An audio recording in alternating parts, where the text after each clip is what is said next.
Hello everyone, welcome to LifeStar April 2020 training, the coronavirus edition. This month we're doing our training via Paylocity. We're doing it for two reasons, not only for the COVID-19 isolation precautions, but also because we're trying out Paylocity's learning management system to see if this is something we're going to subscribe to and use in the future. This month's training, the topic is Pediatric Emergencies. I picked this topic because this is very popular just before license renewal as people go through their paperwork and realize, oh my goodness, I didn't get enough pediatric training over the last 2 years because I didn't attend monthly training at LifeStar enough, and so I'm giving you a chance to earn a couple hours right now. I like to start off training with a case review if we have a good case to learn from, and we do have a good one this month. This is a pediatric emergency that occurred in January. I think we learn best from our own mistakes. I think we learn second best from other people's mistakes, and then we also learn from our successes. For the crew involved here, if you're participating in this training, I'd like to thank you for the opportunity to learn from your experience. All identifying information in this call has been removed, and we're going to have a good discussion today. So this is the basic information about the call. I'm going to highlight the important stuff. This is a 2-month, 18-day-old premature infant weighing just 3.2 kilograms. The 911 call came out for respiratory distress, and the crew's initial signs and symptoms listed as also acute respiratory distress. Let's take a peek at the narrative just to get the background information here. On this date, LifeStar and first responders were dispatched emergent via the county 911 system for a 2-month-old infant who is conscious and alert but not breathing correctly. First responders arrived on scene and made initial patient contact. Upon LifeStar's arrival, they stated that the patient's breathing issue resolved prior to their arrival, but they have the patient on blow-by oxygen because they're unable to obtain a good SpO2 reading. That's really good thinking on the part of the first responders. They're called out for respiratory distress, but the baby looks normal when they get there, and they didn't take any chances. They went ahead and put the baby on blow-by. It's not going to hurt the baby to do it. They don't have a good SpO2 reading, and so they weren't taking any chances. And I think that's really good thinking. Continuing with the narrative, LifeStar made contact with the baby and his mother. She stated that he was born 3 months premature and is 2 months old. Baby was just released from the neonatal ICU on 12/30. Today, the baby was in a swing when he began turning blue. The patient never stopped breathing, and mom called 911. So you notice under the history for this just premature birth, we don't have any other medical history that we know of yet. And look at these vitals. The first responders obtained a pulse of 57 and an SpO2 of 81 on oxygen. For those of you that are trying to quickly remember their PALs, yes, they should have started CPR on this infant. It's a neonate, and the pulse is below 60. That's enough to start compressions. Scary thing to do, but it is what's called for under the PALS algorithm. Their second pulse that they got was 78, and they remained more or less the same pulse ox at 82. And then our ambulance arrives and gets a pulse of 82, which is more or less the same rate, and 82% also. And it's listed as on room air. I don't know if that means the crew removed the blow-by oxygen or they just checked the wrong box there, but they got the same pulse ox. Under flowchart, the only intervention listed is a BLS assessment. In the comments, the patient has good color, strong cry, and good cap refill. Thank goodness you arrive on a 911 call for respiratory distress, my baby turning blue, and you get there and the baby is crying. That's a great sign and has good color and good cap refill. So those are great observations. So is this normal, these low pulses and low SpO2s? Let's take a quick refresher at this paragraph in the narrative. The baby is 3 months premature and 2 months old, and also 12 days out of the ICU. And then the last paragraph on the narrative, on physical exam, the patient had good skin color and warm extremities, Cap refill was less than 2 seconds times 4. That's terrific that we went to all 4 extremities for that, not just pinching one toe and being done with it. The SpO2 read 82, but due to the small size of the patient's fingers, toes, and ears, 82 is not likely correct. We've all had little children that you just don't have a really good signal on. I don't see anything in there about what color the pulse oximeter was flashing or the quality of signal, and that would have been good information to put in this narrative to support the suspicion that that's not a good SpO2 reading. In a baby that had just turned blue and who is bradycardic, I wouldn't necessarily jump to the conclusion that that's an inaccurate SpO2. The baby might in fact be hypoxic. Mom stated that she would like him seen by a physician, but wants to drive him herself. Mom was advised to take the patient to this particular hospital. Mom signed the Lifestar refusal documents and EMS cleared.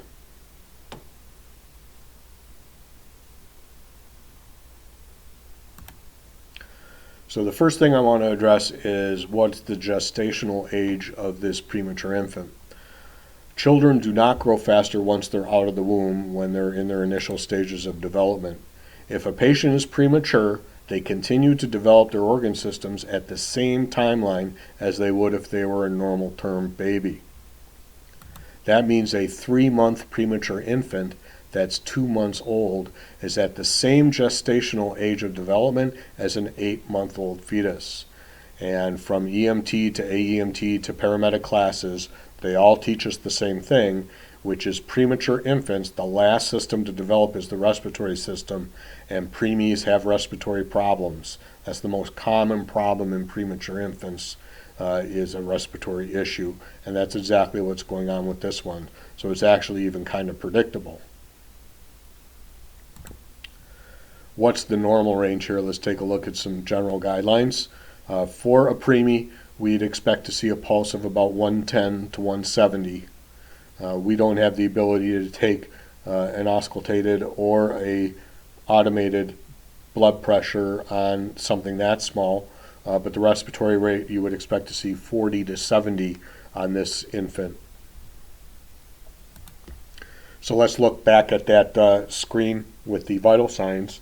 We have pulses way below the normal range here. Should be 110, and the best pulse we have on this baby is an 82, and then the pulse ox is 82% as well. Again, we do have the issue of whether this is a good signal on the pulse oximeter. What's missing here? We have a real glaring deficiency here on respiratory rate, both from the first responders and from our crew. This is a respiratory call, a respiratory emergency in which the baby was said to have been turning blue, and we now have bradycardia, and we know in pediatrics the primary cause of bradycardia is assumed to be respiratory unless proven otherwise. And we have a premature infant with a respiratory system that is still developing.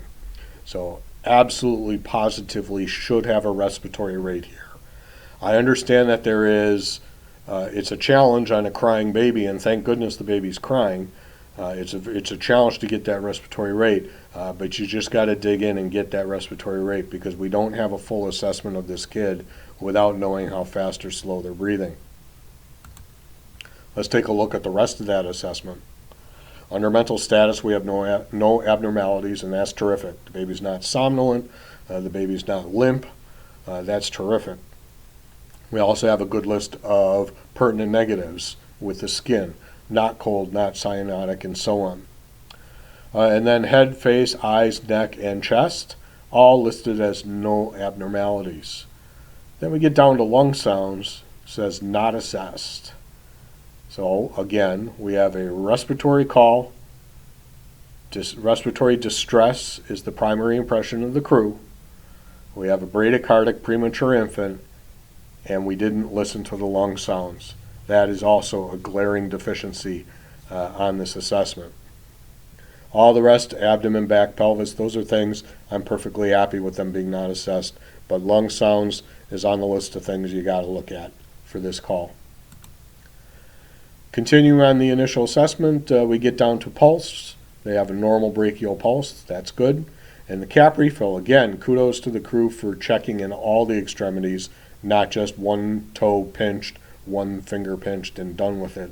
And then under neurological, no abnormalities as well. So let's take a look at the time frame. I always look at the time frame to figure out how fast or slow the crew was working and what kind of time pressure they might have been under. You notice the call is received at 12:35 and then the call ends at 13:05. That's a 30-minute window here, 30 minutes between the time mom calls 911 and says, my baby's turning blue, and the crew is driving off into the sunset in the ambulance. That is a very, very short time period between the event that precipitated the 911 call and the crew driving off and leaving mom to get the kid to the hospital on her own.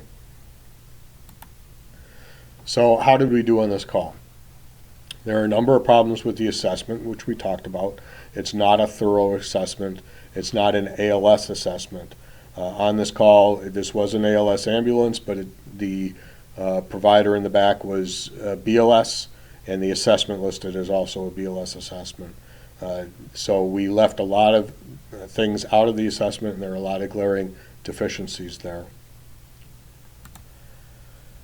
Second set of problems are with the disposition of the call. We took a cancel on a baby that had some serious problems, and more importantly is still outside of the normal range of vital signs for an infant of that age.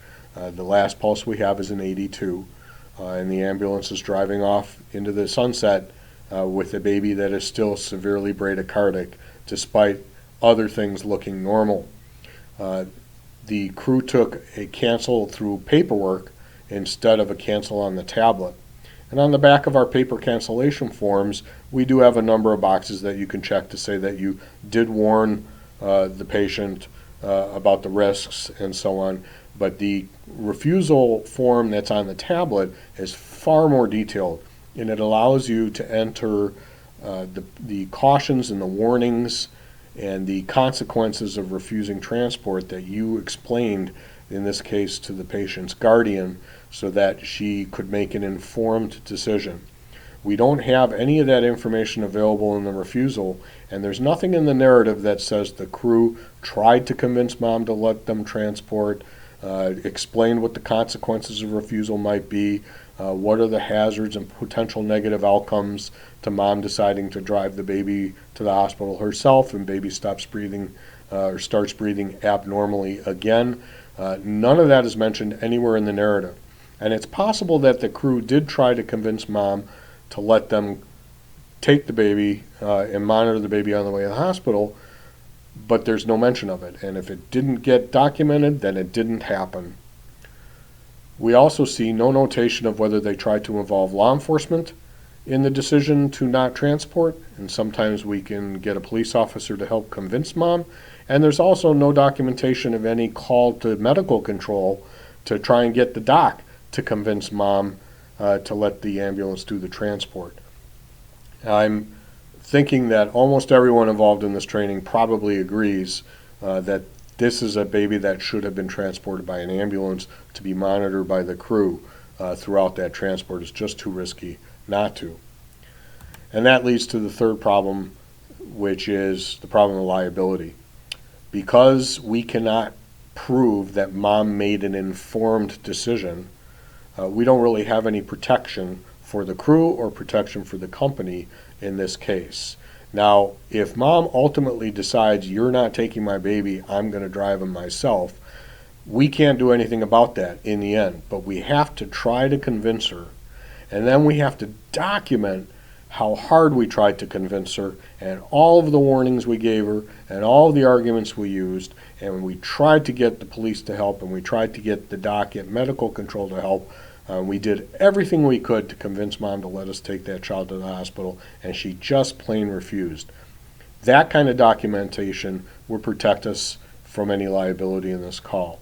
The way it was handled in this case, we don't really have much that we can rely on.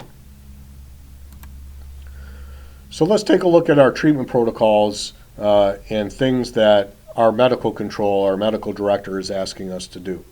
So first, under the medical guidelines for pediatric bradycardia, you'll note that Dr. Jesselin points out hypoxia is the #1 cause of bradycardia in children under 8 years of age. And then there's also her second caution here is bradycardia may also be caused by allergic reactions, hypothermia, medication ingestion, or poisoning. No mention of ruling any of those things out. Obviously, hypothermia is unlikely, but any of those other things could very well be a cause of the bradycardia here, and we can't rule any of that out based on our documentation. So the next section of our treatment guidelines lists the data and the information that we have to gather, and lung sounds there is prominent in our omission on this call. Note also it says EKG in all cases. This is a bradycardic infant, so that makes it a cardiac call. We absolutely should add an EKG on this infant. SpO2, they seem to have tried. They didn't get a good signal. Core temperature, pretty critical on this. Also, blood glucose. And we'll get into discussing the glucose in just a second. And also an end tidal. On an infant of this size, our cannulas are not going to work, except that end tidal cannula that has the scoop or the spoon on it can work on a child this small. And we might have been able to get an end tidal reading, and that end tidal might have given us some information. Then at the intermediate level for interventions, you'll notice that the drug that we might have given had the child remained bradycardic would have been epinephrine. And for the PALS providers here and paramedic providers, you'll remember that on children of this age, atropine is not the first drug of choice.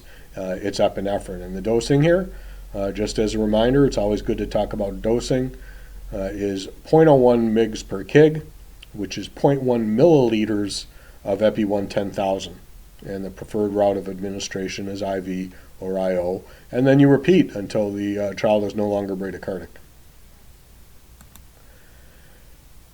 Then in the box, which is always, you have to call medical control for this, you'll note that atropine is not the preferred medication.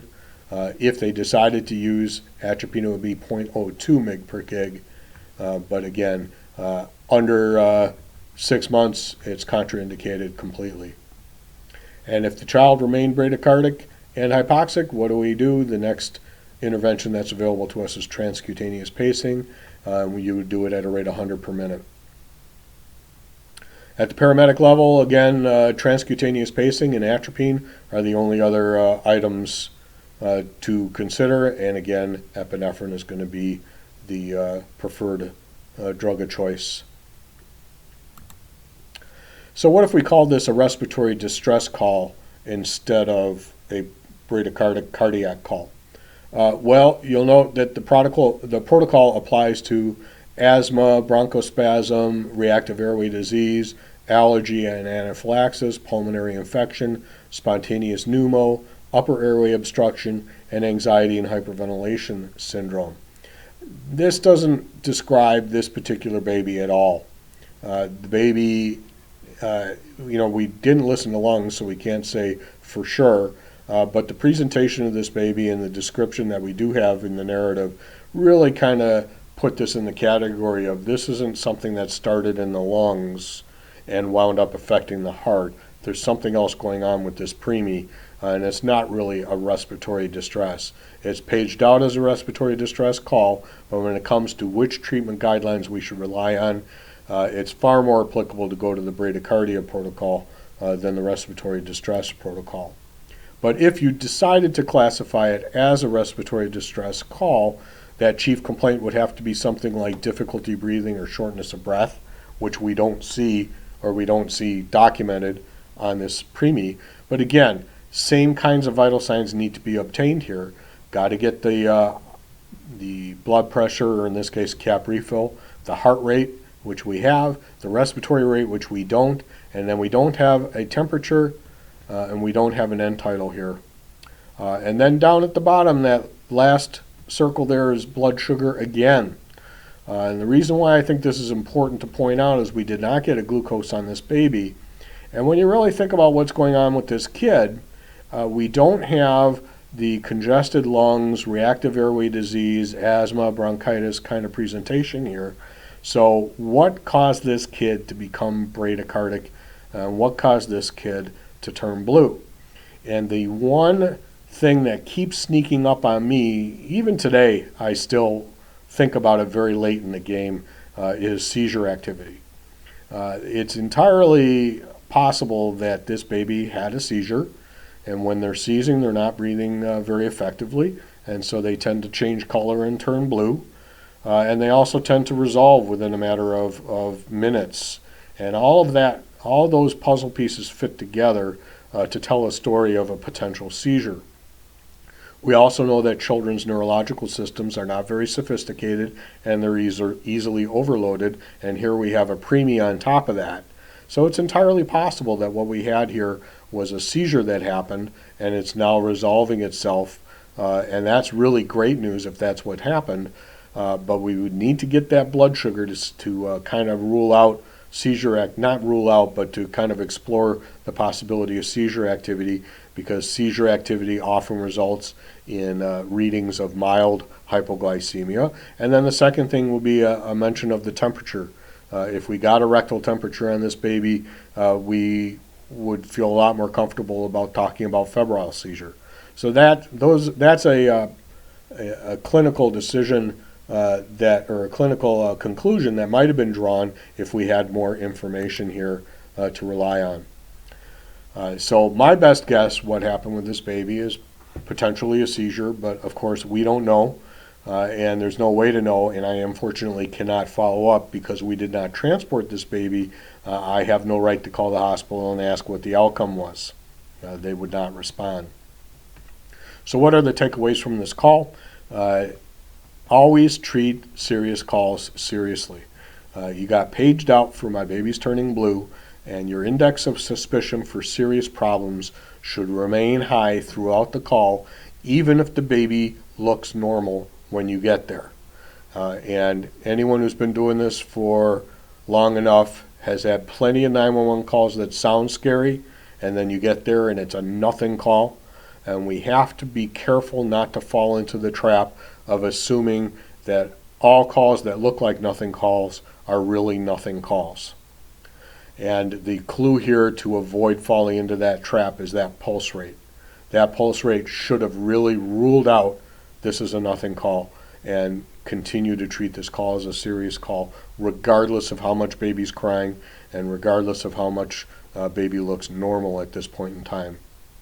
And I would caution you that the calls that tend to create the most trouble for us after the fact from a legal standpoint are the ones that seemed unimportant at the time. And this call apparently seemed unimportant to the crew because they were willing to take that cancel from mom. So I really want to urge you to be suspicious, explore all the possibilities, and if you're going to take a cancel, especially on a child that you don't have a full assessment on, you really got to cover your bases. Get as many vital signs as you can, do as thorough an assessment as you possibly can, solve the problems, and document the heck out of everything to protect yourself and to protect the company and to protect the patient. So again, thank you for taking a look at this presentation. I have a number of videos I want you to watch as the remainder of this training to learn about pediatric assessment, pediatric respiratory assessment, the pediatric assessment triangle, and trauma assessment.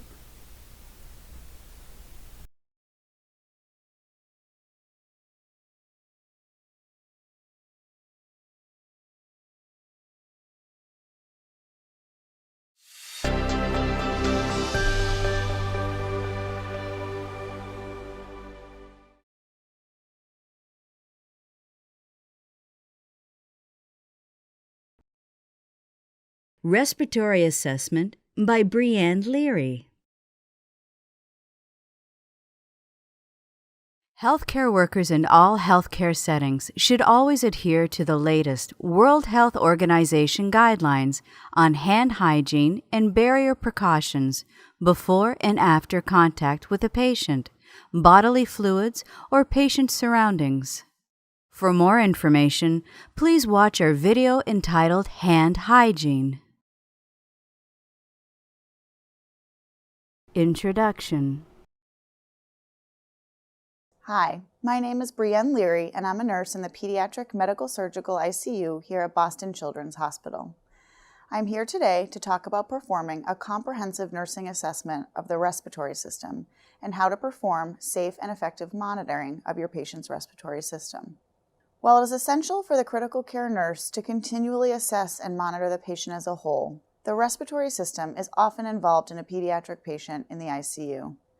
As a result, it is critical to obtain a baseline and accurate assessment of the respiratory system before continuing any further.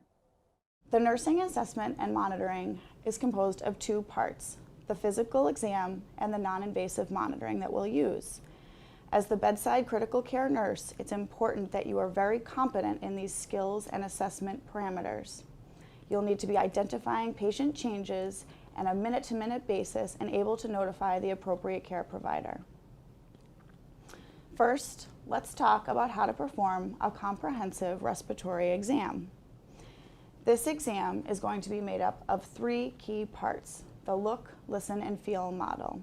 Before we start, let's talk about a few basic terms that you'll need to be familiar with. The first is that of tachypnea, otherwise known as a fast breathing rate. Bradyapnea is the term we use to describe a low breathing rate. Apnea describes the patient is not breathing at all or has a respiratory rate of 0. Dyspnea, or respiratory distress, speaks to the patient's difficulty in their ability to breathe.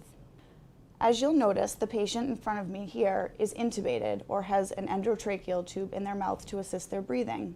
Some of your patients in the ICU will have a breathing tube and others will not. The basic principles of our respiratory exam are going to be the same for both intubated patients and extubated patients. Any differences that are important will be highlighted throughout this video. Physical exam.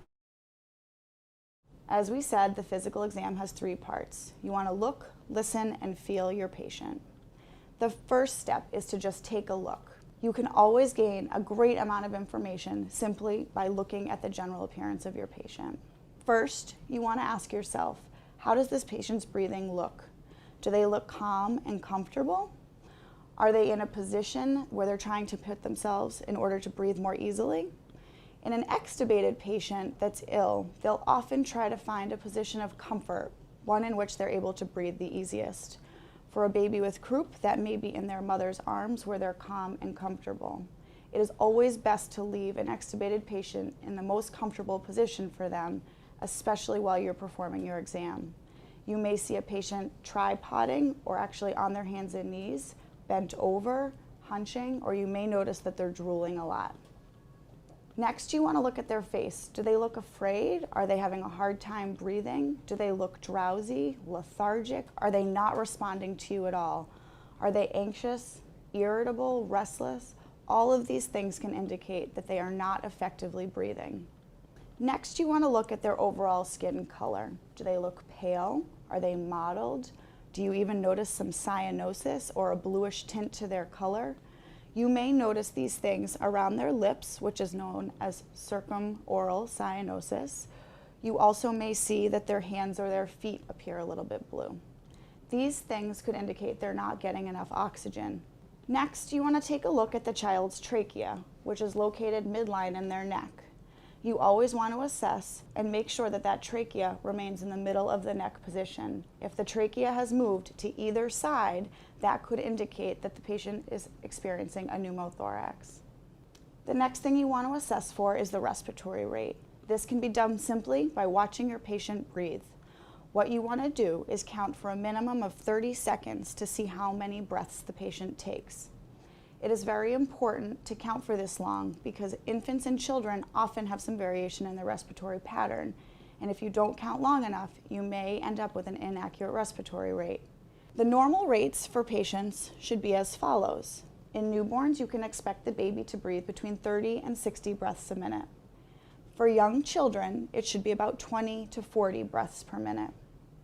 In an older child, anything from 15 to 25 breaths per minute is acceptable. In the adult patient, 12 to 20 breaths should be expected. The next thing you want to assess is whether or not that breathing pattern is regular or irregular. Do you see the patient breathe at a nice, steady rate, even if it is fast, or are they taking very quick breaths and then having pauses in their breathing? These are important to note. In many normal pediatric patients, there is some variation in their respiratory pattern. However, if the patient is taking very quick breaths and then all of a sudden stops or slows way down and the breathing rate picks back up again, this can be a very ominous sign of impending respiratory failure. In addition, in a baby or a small child who is breathing too slow, that can also indicate that a child is experiencing respiratory distress and soon-to-be failure. Next thing we want to look for is if the child is experiencing any drainage from their nose, from their mouth, from their endotracheal tube. All of these things should be assessed for color, consistency, and their amount. It could be a small, moderate, copious. They could be thick, thin, white, clear. The color will often indicate the type of drainage that the patient is having. Clear drainage will often indicate normal secretions. Yellow or green secretions often indicate that the child has some sort of a bacterial infection. Next, we want to look for any signs that it's hard for your patient to breathe. We call these signs and symptoms of respiratory distress. You will often see that a child is using extra muscles or ways to get a good solid breath in. The first and most common thing that we see in children is something called nasal flaring. This is when you will see the child's nostrils actually flare out and in as they try and take their breaths. Head bobbing is something that we often see in babies. You will actually see their head bob back and forth as they try and take their breaths. This indicates extra effort in their breathing pattern. Retractions are the next thing you want to be aware of. You can see retractions in many different places, but a retraction is defined as the skin pulling in from the outer walls in toward the ribs. The location of the retractions is very important. You want to assess the child from their neck down to their thorax. You can have retractions in the upper part, the middle part, or the lower part of the chest. You will always need to classify your retractions in terms of their location and their severity. Next, you want to look at how the patient's chest rises and falls as they breathe. You should see that the patient is having equal expansion on both sides of their chest as they take a breath. One side, you may notice, is rising more than the other. This would indicate a problem and needs further investigation. In infants, it's normal to see their abdomen move and expand as they take a breath. However, if you see a sick baby breathing heavily with their abdomen pulling forward and higher and their chest dipping below, this can be known as diaphragmatic breathing and is also a concern. It is also a concern if you note this in an older child. Next, we want to look at the timing that it takes a patient to take a breath in and a breath out. We talk about this as the I to E ratio, or the inspiratory to expiratory ratio. It should take about 2 times as long for a patient to exhale their breath as it did to take it in. If it's taking longer for the patient to breathe in, this could indicate an obstruction in their upper airway. If it is taking longer to breathe out, this could mean there is an obstruction in their lower airways, and it is making it harder for them to force the air out of their lungs. In a healthy patient, there should be no extra effort at all or any change in that I to E ratio, and any increased effort should be considered abnormal. Next, we want to move on to the listening component of your exam. This is step 2. As we said before, you want to optimize your patient's position. In a baby, you don't want them crying. It will be difficult to hear their lung sounds. So if the child is comfortable in their parents' arms, make every effort to leave them there and keep them calm and comfortable so that you can get an effective exam. For the exam, you'll obviously need a stethoscope. In addition, if at all possible and the patient is not intubated, it will be best to be able to listen to their chest on both the front as well as the back. The first thing we're going to do is listen without a stethoscope. There are a few things you'll be able to listen to. First is stridor. That's known as a high-pitched noise that is heard as the patient takes their breath in.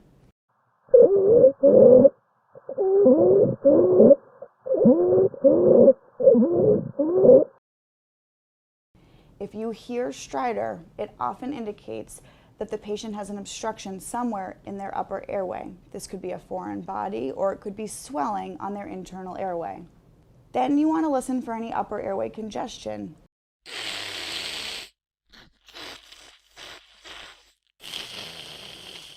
Do you hear noises around their nose, their throat? Are they coughing a lot? All of these things could indicate that they have stuffiness or secretions collecting in their upper airway. Next, does the child have a cough? The description of the cough is also important. Is it effective? Are they actually coughing up sputum? Or is it dry and hacking?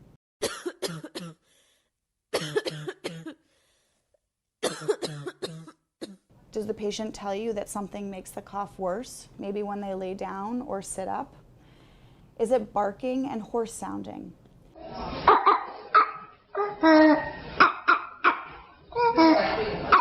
If the cough is producing sputum, it may be important to collect that for specimen. All of these characteristics can help the provider to diagnose the patient. Now it's time to listen with our stethoscope. The lung has a number of areas that you want to focus on, but the most important thing to remember is that you always want to compare the right side to the left side and make sure you listen to both the upper portions and the lower portions of the lungs. We talk about doing this in what we describe as a Z pattern. I'll demonstrate this now. We'll start on the right upper part. Make sure you listen to both the in and out. Next, you want to move over to the left upper. In similar fashion, you continue to move down the patient's chest, left to right, right to left, always moving down before you change sides. Again, it's important to compare the depth and the quality on each side of the patient. As you listen, you want to listen for other noises as well, not just the aeration. Do the lungs sound clear? Is the air moving in and out with a nice clear sound?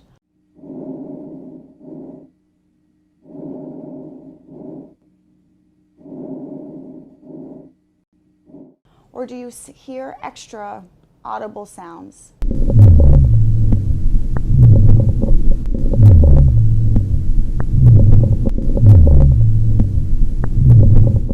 This could indicate things like secretions. If you don't hear any aeration, this is incredibly concerning. This is why it's important to note, do you hear no aeration on either side, or is it only on the left, only on the right?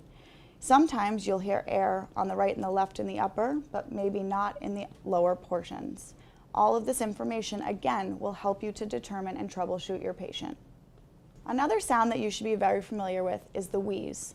A wheeze is a high-pitched noise that can be heard on both inspiratory and expiratory breaths.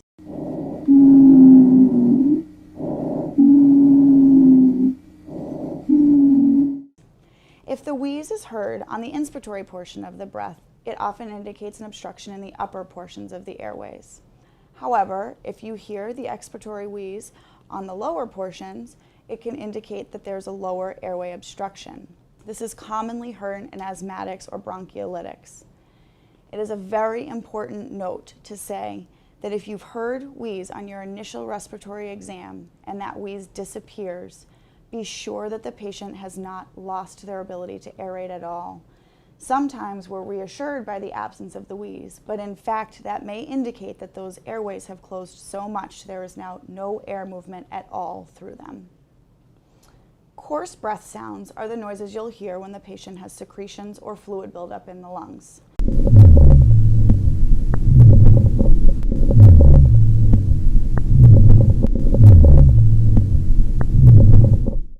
This generally indicates that the patient needs to cough, or if they have an endotracheal tube, you may need to suction them. Crackles or rails are often heard in the lower portions of the lungs.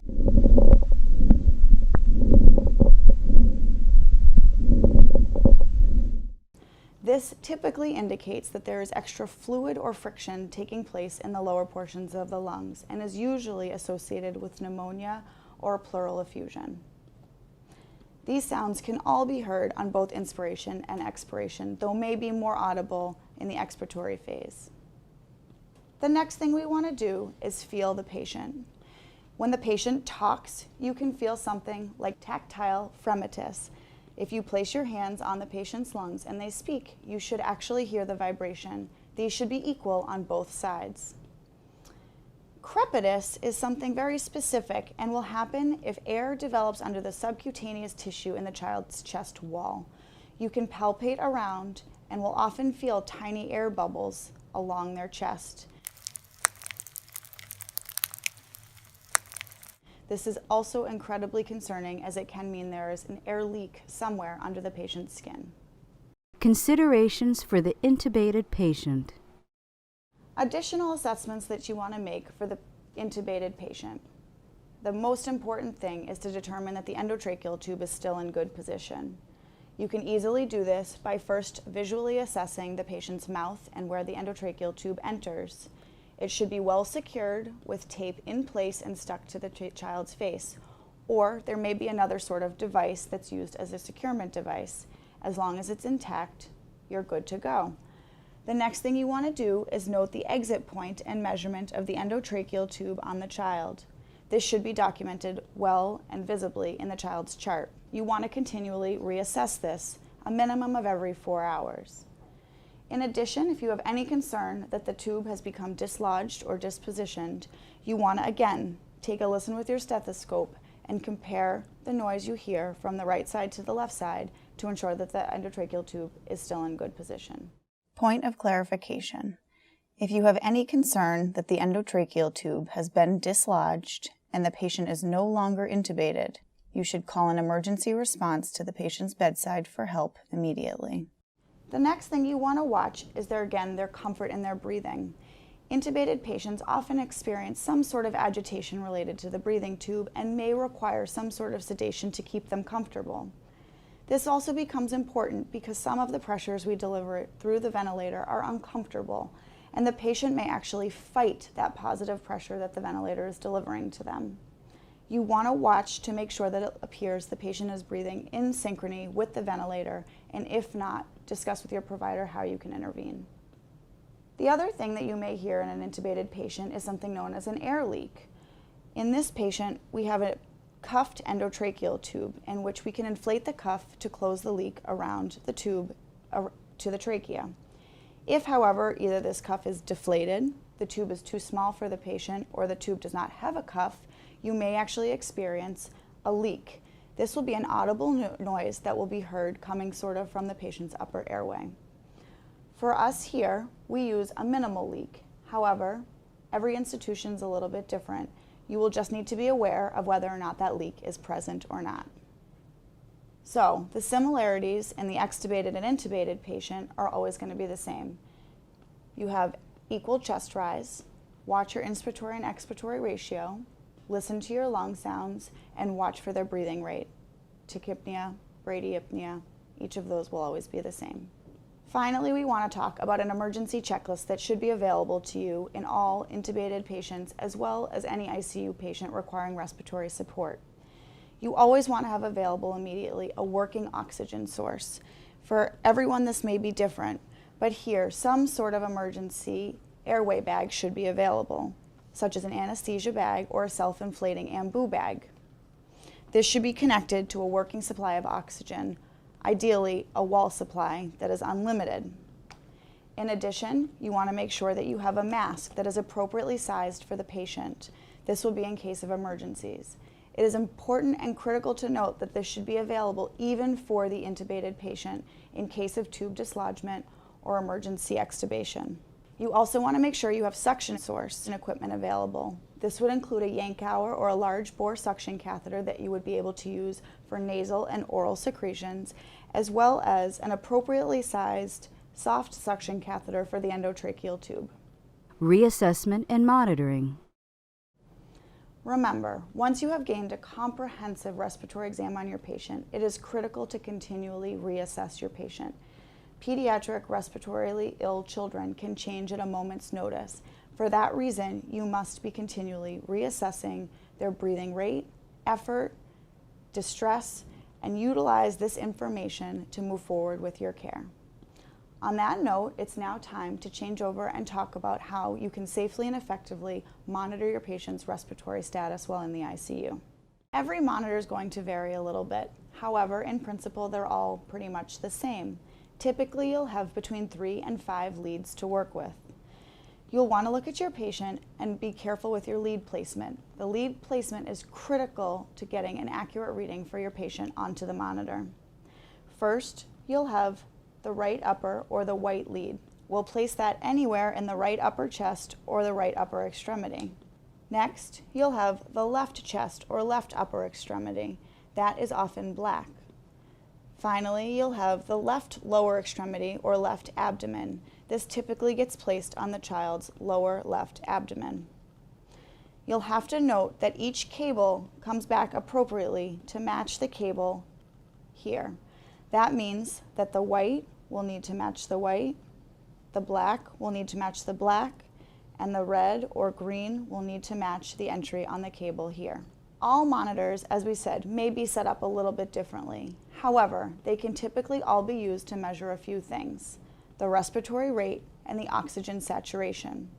The oxygen saturation is measured using an oximeter. This will often come in the form of a probe.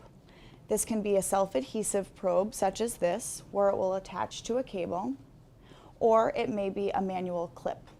This SAT probe can be placed in a number of different places on the patient. Any of their fingers, their toes, in small babies on their hands or their feet.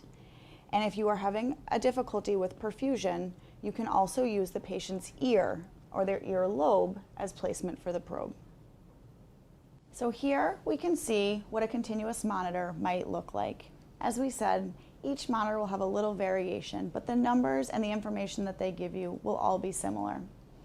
The first thing that the monitor can be useful for is to monitor the patient's breathing rate or respiratory rate. In this monitor, this will come up as a single number. This number is registering the amount of breaths the patient is taking per minute. The nice part about the monitor being used continuously is that you'll be able to trend the patient's respiratory pattern over time.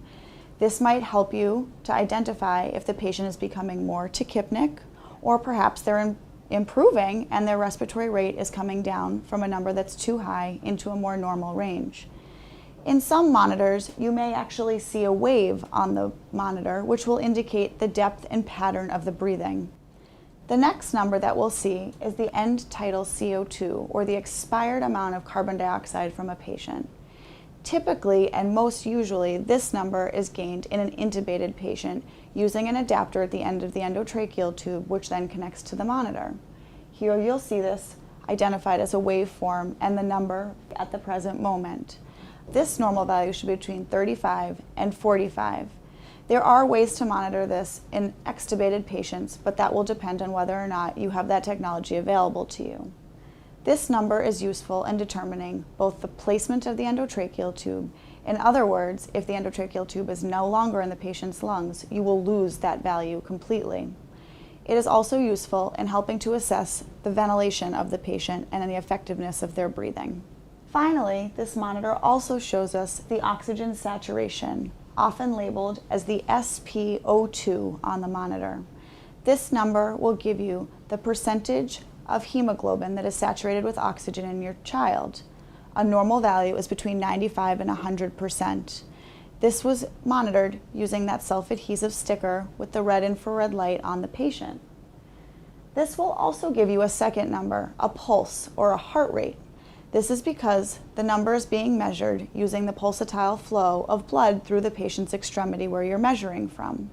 So again, this number should be continuously monitored in all patients in the ICU, particularly those who are intubated or in respiratory distress.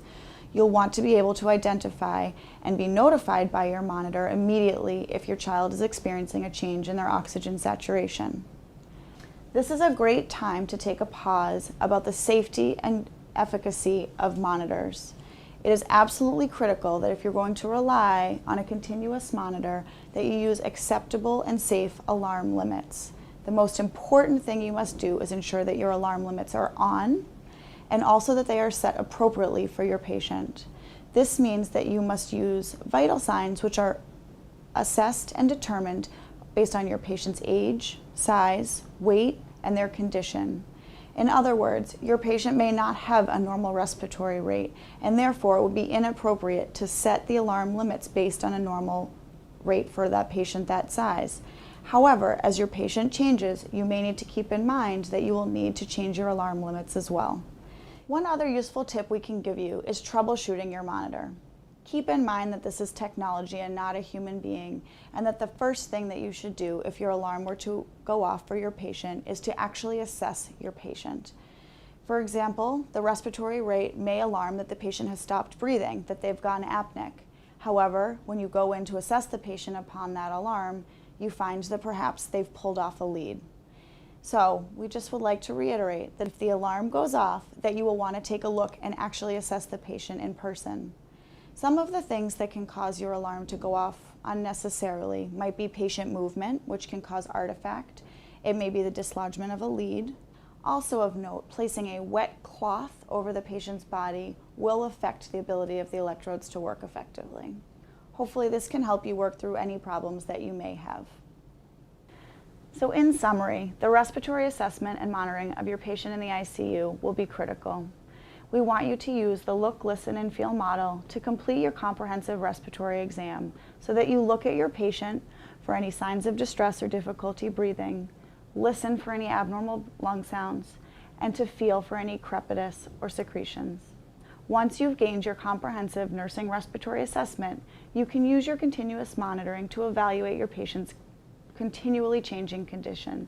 This will help to keep your patient as safe as possible while in the ICU, as well as to help you move them forward in their healing. Thank you for taking the time to listen to our respiratory nursing assessment and continuous monitoring lecture. Please help us improve the content by providing us with some feedback.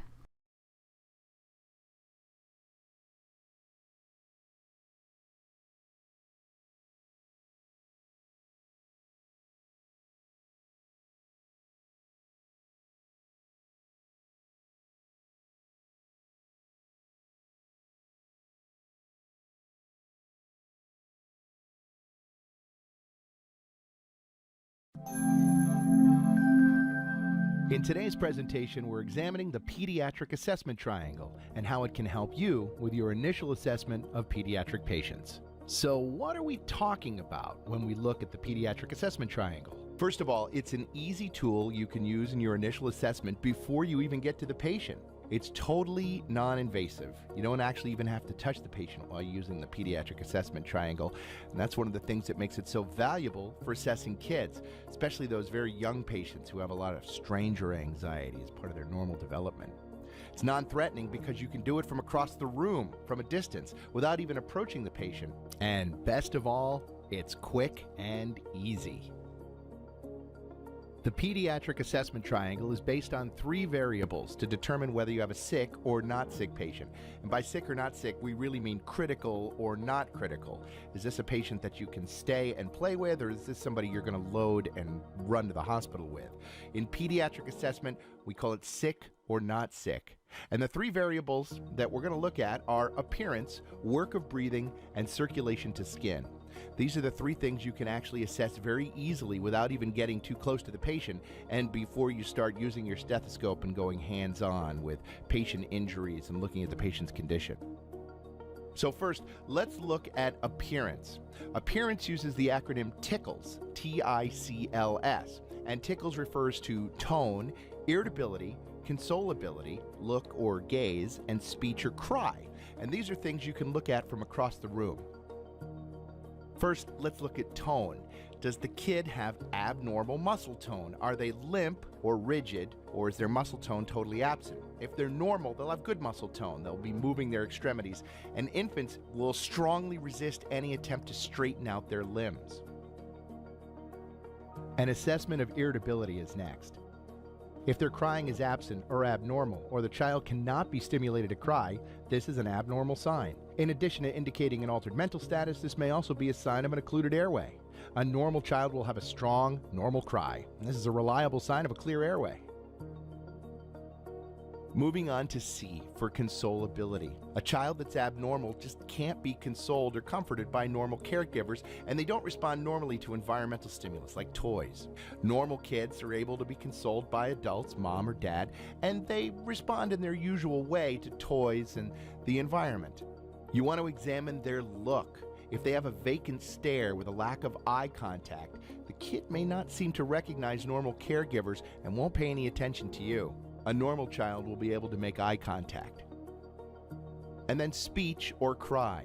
A sick child is unable to express himself or herself age appropriately. Speech or crying for babies is absent or abnormal. With a lack of crying in infants, again, this may be a sign of an occluded airway. The next step is work of breathing, and this is a measure of respiratory effort and visible signs of respiratory distress. A normal score for work of breathing should show you that the child's breathing is noiseless, effortless, and painless. They shouldn't be trying harder than normal to breathe. An abnormal score on work of breathing shows that the child is exhibiting an abnormal respiratory effort. That may be increased, indicating that the child's working harder than normal to breathe, decreased, or absent. Some signs of increased work of breathing include noisy breathing, grunting in infants, retractions, use of accessory muscles, nasal flaring, or seesaw breathing in infants, where the chest and abdomen seesaw up and down. This is a sign of severe respiratory distress in an infant. And the final piece of the pediatric assessment triangle is circulation to skin. We examine this by looking at skin color and looking for obvious bleeding.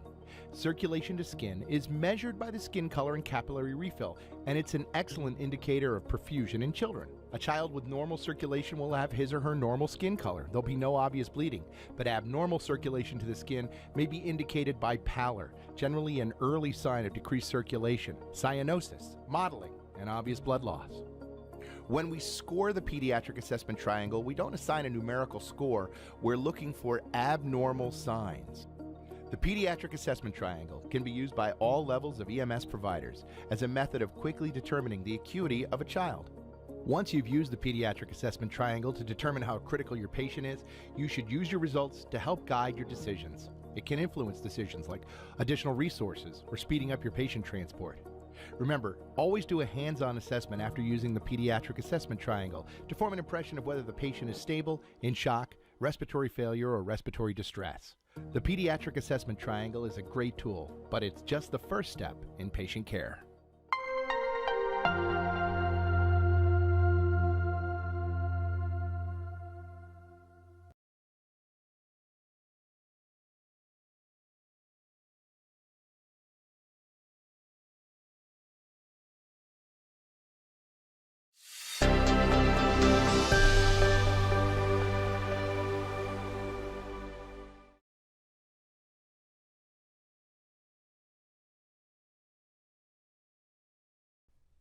Basics of Pediatric Trauma Assessment and Management by Dr. Michelle Nushrenko.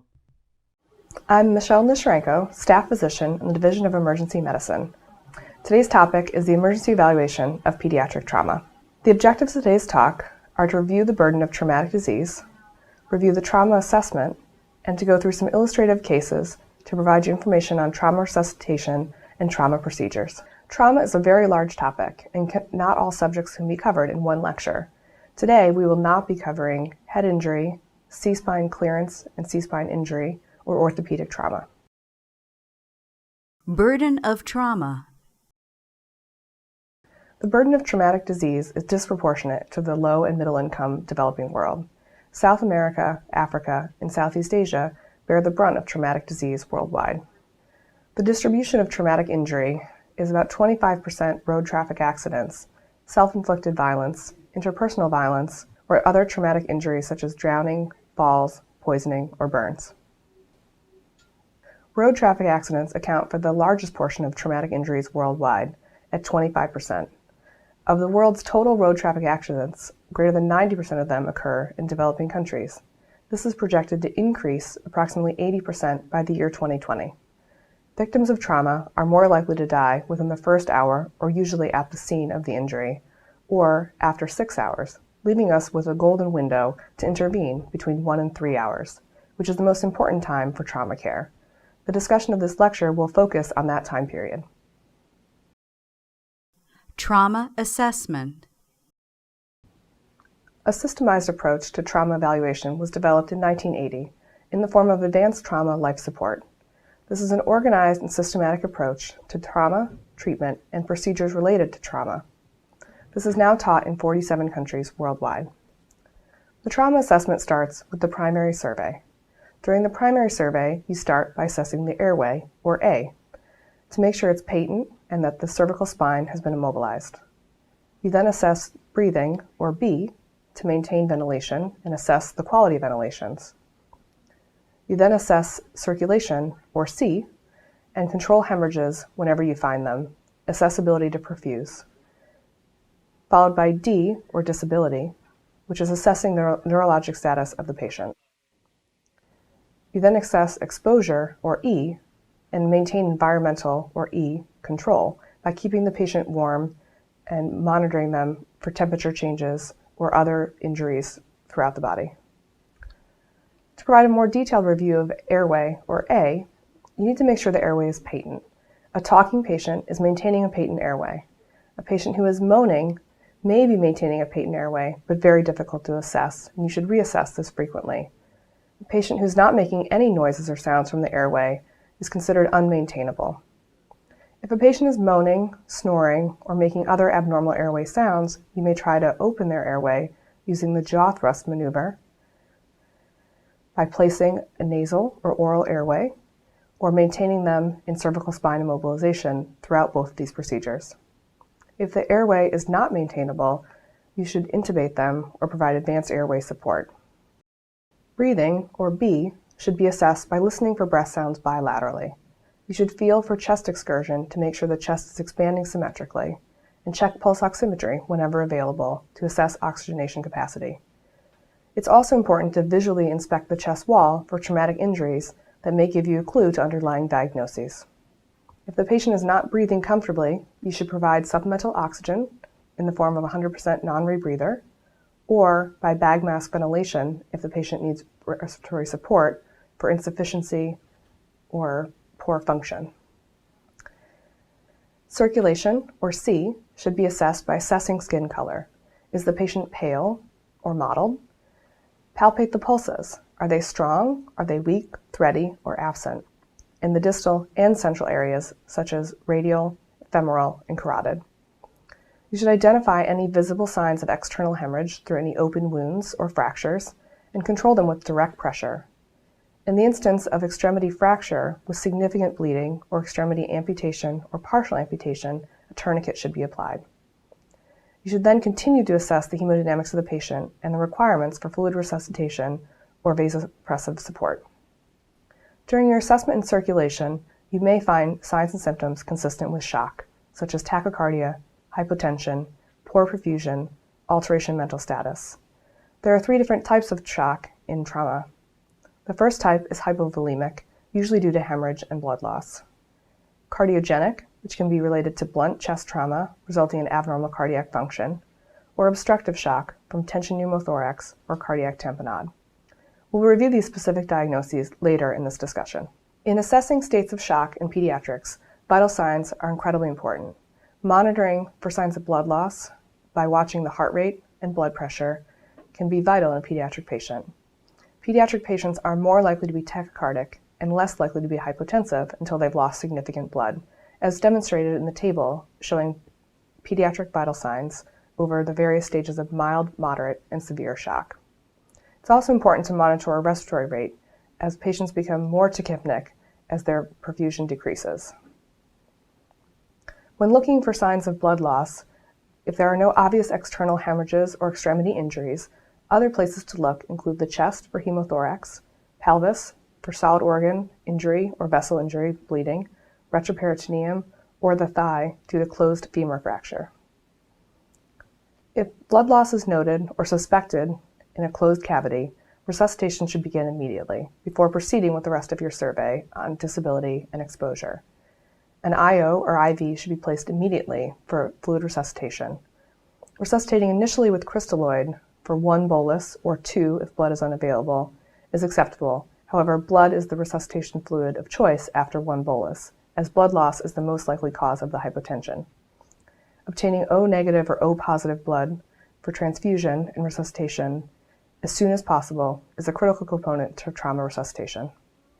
The disability evaluation, or D, starts with a mental status, or a Glasgow Coma Scale, or modified Glasgow Coma Scale assessment, followed by pupil size and reactivity, lateralizing signs such as paralysis, hypertonicity, or focal seizure, and then spinal cord level assessment, including motion and dermatomes. The Glasgow Coma Scale assesses eye opening, verbal response, and best motor response. For verbal children greater than age 8, this is an appropriate scale for assessment.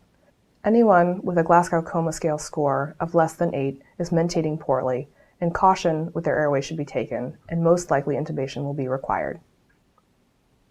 Children less than age 8 cannot perform on the normal Glasgow Coma Scale, as their verbal responses are not that of an adult. For that, there's the Pediatric or Modified Glasgow Coma Scale, which assesses best eye response, best verbal response, and motor on a pediatric scale, but still creates the same scoring. And again, children with a score of less than 8 are mentating poorly, and caution may be needed with their airway and potentially intubation. The final assessment area is exposure or environment, or E. You should remove all clothing from the patient and visually inspect the entire body for signs of traumatic injury, such as bruising, abrasions, lacerations, or hematomas. You need to assess the patient's temperature to ensure they're not hypo or hyperthermic, and then once your assessment is finished, ensure the patient maintains normal body temperature by keeping them warm or cool depending on your environment. After you've assessed A, B, C, D, and E, you've completed your primary survey. After the primary survey is the secondary survey. The secondary survey is a detailed physical exam focused on looking for signs of traumatic injury.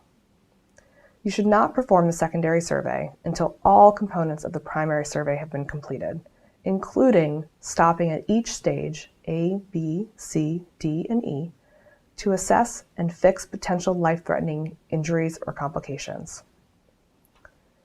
The secondary survey includes a full history, including current events, or HPI, past medical history, medications, allergies, immunizations. It's a detailed head-to-toe physical examination and neurologic exam, with special attention paid to the head, chest, abdomen, and pelvis. Reevaluation, once you've completed your primary and secondary survey, is key, as new signs and symptoms may develop over time. When you are completing your secondary survey, it's important to be sure you've log rolled or maintained cervical spine immobilization and back straight, the patient to the side, so you can assess their back for any injuries that may not be visible due to the patient's position. Cases. We'll now do some illustrative cases to walk you through the steps of trauma evaluation and identify conditions in their management. Case 1 is a 4-year-old who was brought into the emergency room or your clinic by taxi. The patient was brought by their father and is moaning but not speaking. And so instead of the typical approach of taking a history and examining the child, the father has reported to you that this child sustained traumatic injury. So instead of what would you like to know, you should be thinking, what would you like to do, and focusing on your primary assessment. For this child, the airway assessment, the father told you the patient is moaning, so has a maintainable airway for the moment, but caution is advised, as the patient is not speaking clearly. As part of airway management, this child came fresh from the scene and has no neck stabilization or C-spine immobilization in place. You should place this child in C-spine immobilization, either using a cervical spine collar, if available, or by using 2 rolled towels, sheets, pieces of clothing at the sides of the head next to the ears, and have the child lying flat, and so the neck cannot move from either side or bend forward. Once the C-spine has been immobilized, and the patient's continuing to moan and maintain their airway, you may move on to breathing. When you auscultate the chest of this child, the breathing is shallow, and there are no breath sounds on the right. You note the trachea to be deviated to the left. Instead of moving on to the third component of the primary survey, you should stop here, as you obtain significant abnormalities on physical exam during your assessment of the breathing. This child has signs and symptoms consistent with tension pneumothorax, as demonstrated by the absent breath sounds on the right and the deviation of the trachea on the left, with a child who's not arousable and moaning. This child needs an immediate needle decompression. To needle decompress a tension pneumothorax, an angiocath or a catheter for an IV needs to be placed directly through the chest wall at the second intercostal space in the mid-clavicular line of the affected side. And so for this child, you'd place the catheter in the right chest, in the second intercostal space, above the rib to avoid hitting the nerve, artery, and vein that run below, deep enough until you feel a rush of air coming out of the catheter. This relieves the tension pneumothorax and allows you time to place a tube thoracostomy. Tension pneumothorax is summarized as asymmetric diminished breath sounds, chest pain, respiratory distress, hypotension, and tracheal deviation. Causes in trauma include blunt chest trauma or high-pressure mechanical ventilation. An open pneumothorax, for comparison, is when there's a large defect of the chest wall or an open wound. This creates sucking in of the chest wall and ineffective respiration as the lung is being compressed. If the wound is greater than 2/3 the diameter of the trachea, air will preferentially enter through the defect, collapsing the lung. To treat an open pneumothorax, you need a sterile occlusive dressing to seal off the air entry and to force air to enter preferentially through the trachea. This can be done by taking a piece of foil or a foil wrapper from gauze or equipment and taping it on 3 sides over the open wound. This will allow air to exit when the patient expires, but not allow air to enter when the patient inspires. So in summary, Case 1 demonstrates the assessment of the airway and breathing with the stop due to a tension pneumothorax and obstructive shock, and we reviewed the background of open pneumothorax and treatment for that condition. Case 2 is a 13-year-old who is at a political rally. Shots were fired. He is found lying on the ground when the crowd clears and brought to the emergency department or your clinic. Again, instead of thinking, what would I like to know, you should be asking yourself, what will I do? You should approach this patient with a traumatic injury, again using the primary survey methodology of A, B, C, D, E. So to assess this patient, he is C-spine immobilized by the nurses in your clinic and is moaning, and so has a maintainable airway with a cervical spine that is being protected. When you assess his breathing appears shallow and there are no breath sounds on the right. His trachea is midline, and as you inspect the chest, there is a bullet hole on the right side with no exit wound in the back. Instead of continuing on to assess your circulation, you found a significant traumatic injury that requires immediate intervention. This patient most likely has a hemothorax or blood in the pleural space due to his penetrating chest wound from the bullet. This patient requires immediate tube thoracostomy or chest tube. The goal of a chest tube is to immediately evacuate blood from the pleural space and to inflate the lung that has been collapsed by the blood.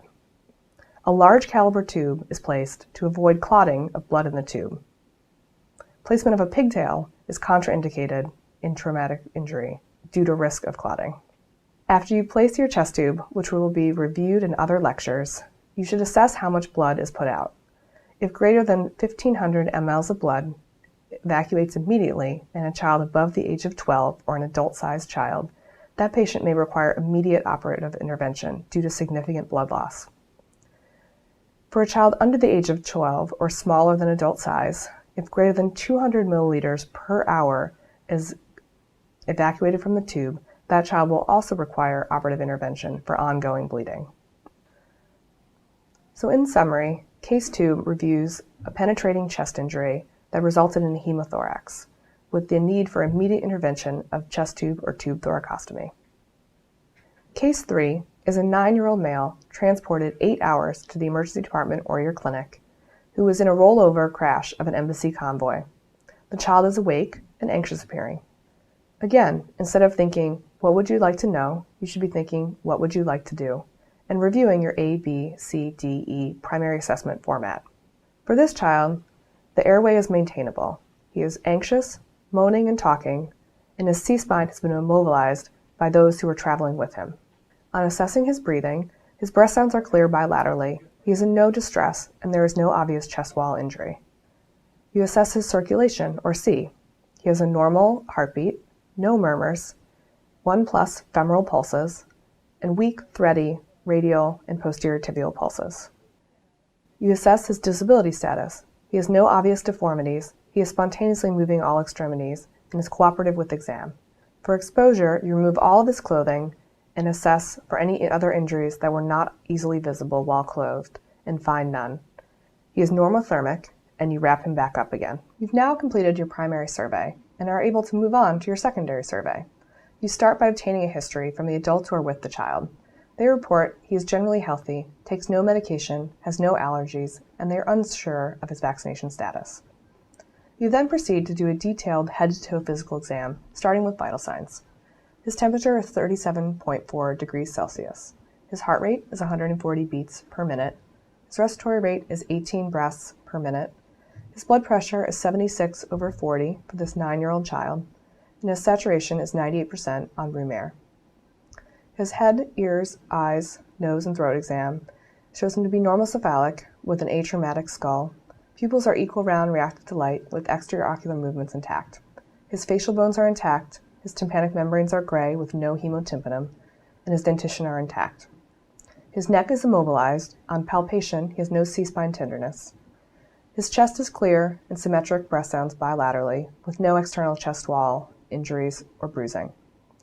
His cardiovascular exam shows a normal S1 and S2 with no murmurs. His pulses are 1+ femoral and thready or barely pulpable in his radial and dorsalis pedis areas. His abdomen is distended, it's firm, with guarding. He has ecchymosis over the abdomen in the left lower and right lower quadrants. His extremities show no deformities, dislocations, or fractures, and his neuroexam shows his cranial nerves to be intact, 5/5 strength and sensation bilaterally in the upper and lower extremities, with downgoing toes on Babinski and normal deep tendon reflexes.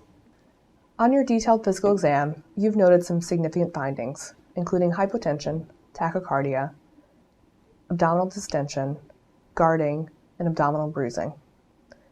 This pattern of symptoms is consistent with blunt abdominal trauma. Patterns of injury are in the solid and the hollow viscous. Solid organ injuries include liver, kidney, or spleen lacerations. Hollow viscous injuries include laceration of the ureter or urethra, and bowel wall perforation or bowel wall hematoma. Blunt abdominal trauma requires diagnostic imaging, except if the patient is unstable. For patients who are not maintaining their airway, are hypotensive, you feel have active bleeding, or vital signs that are severely abnormal, the patient may be taken directly to the OR for surgical exploration and management. For patients who are stable, they should receive fluid resuscitation or blood, followed by diagnostic assessment. Options for a diagnostic assessment include the FAST exam, or Focused Assessment in Trauma, which is done by ultrasound and evaluates all 4 quadrants looking for free fluid or obvious solid organ injury. If ultrasound and a qualified ultrasonographer are not available, and you have CAT scan or CT available, that may be used to identify solid organ injury on immediate imaging. If neither of those 2 imaging modalities are available, a diagnostic peritoneal lavage, which is the installation of sterile IV fluid into the abdomen and then the extraction of that fluid to assess for the presence of blood, may be completed. The extraction of blood in the fluid on diagnostic peritoneal lavage is 98% sensitive for intra-abdominal bleeding. The abdominal bruising that you've noted on this child is consistent with a seatbelt sign, or bruising from the areas where the seatbelt was overlying the abdomen. This is particularly common in children, as the solid organs, including the liver and the spleen, are often below the rib cage due to their developmental age and growth. When a seatbelt sign is present, the child is at greater risk for intra-abdominal injuries, specifically higher risk for bowel injury, such as hematoma or perforation. The presence of solid organ injury, such as liver or splenic laceration, is equal with and without a seatbelt sign present. Obtaining liver transaminases, or AST/ALT, is not helpful, as transaminases are not predictive of solid organ injury.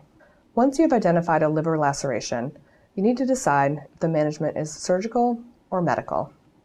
Surgical liver lacerations include those that are large with hemodynamic compromise. If you have the ability to grade your liver laceration based on your diagnostic imaging, surgical intervention is required for grade 5 and grade 6. Grades 1 through 4 can be observed and managed medically. Medical management for a liver laceration includes maintaining volume by using crystalloid fluid or transfusing blood, and by monitoring the patient for signs of decompensation.